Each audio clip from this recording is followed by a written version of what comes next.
So we talked a little bit about arm weight last week, Yes. and I wanted to talk more about that and the surrounding set of concerns today. Because you're doing a great job on your recital song, but I couldn't help but notice when you were playing very quietly, especially up high, some of the sounds just disappeared accidentally. You probably noticed that sometimes. Like you go to push the key, and you pushed it all the way down, but there was no sound, unfortunately. So there's this idea of letting your fingertip fall until you reach the key bed. And you can kind of find the feeling, and again, I know I said all this last week, but I'm just going to say it one more time, and maybe I'll say it a little differently, or it'll make more sense. So if you push a key down a little bit like this, and then push all the way down the rest of the way, do you feel that bump? That little bump, you can feel even if you go fast. It's just a lot more subtle. Do you feel it? So that is hitting the bottom of the key bed, letting yourself descend all the way to the bottom of the key bed. So that's one concept. And we must reach the bottom of the key bed in one smooth stroke of energy with no interruptions in the flow of energy and no diffusions in the energy. It's sort of like trying to sing with a focused tone quality in voice lessons, but this is I think of this as being sort of equivalent, because this is where, like, you don't have a lot of control over your tone with piano in the same way you do with voice, but you do in this area, I think. So we want to feel one smooth drop. The problem comes if you go part way, stop, and then finish dropping the rest of the way.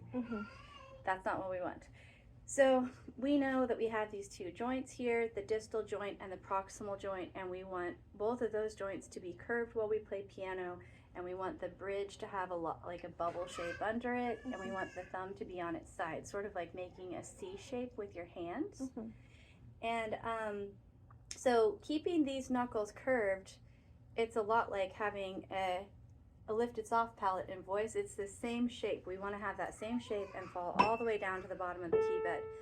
And then there's the concept of arm weight, which if you can let your arms hang down, sit up tall, and let your arms hang down, you can think of your arms as being heavy, wet ropes, and you can feel how much weight your arms have just hanging out of your shoulders, which is easy to not notice, but your arms, like, they are heavy. So we want to take that weight and let the fingertip lead the way with the arm weight following. Let the fingertip fall all the way to the bottom of the key bed in one stroke. So we can use all of the heaviness of our arm weight for a big, loud forte sound, or a light, soft amount of weight for a quiet sound. Do you see how your wrist is breaking a little bit on the way down? So that is letting the energy diffuse into your wrist. We want one smooth attack. The up and over, just like in voice, how we have the up and over. Does that make sense? Yeah, that does. You feel the feeling? Do you feel the same thing I'm feeling? Can you tell? I believe so. Okay, good. Any questions about that? Because your wrist flexibility and your shape is looking great. Is it where it's like this part of my arm? Is that kind of the weight? Because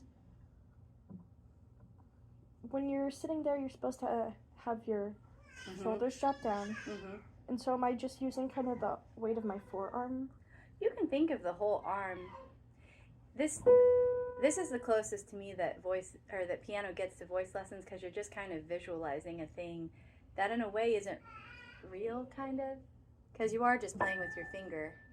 But if you can imagine, like, you have all this weight behind your finger, and the finger's leading the way forward, and the weight is just like following behind and giving the oomph or the softness to the energy that we need for the big or small sound. I see. Do you see how you're stopping? Yes, I do. That's what I want you to not do. That is the point of this whole thing. I'm so sorry. I'm so sorry. Let me...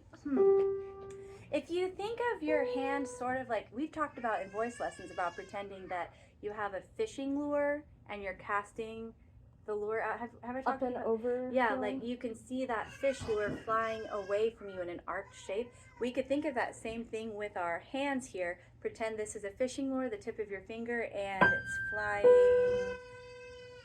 in one, and it's falling into the water. I see. So instead of the energy stopping here, the energy is going all the way to the fingertip. It's like in Beauty and the Beast when the light comes shooting out of his fingertips. Lead the way with the... I see. Mm-hmm. I don't know if that's a helpful thought for you or not, but... It is helpful. I just struggle with how much power I'm using, just generally. Like,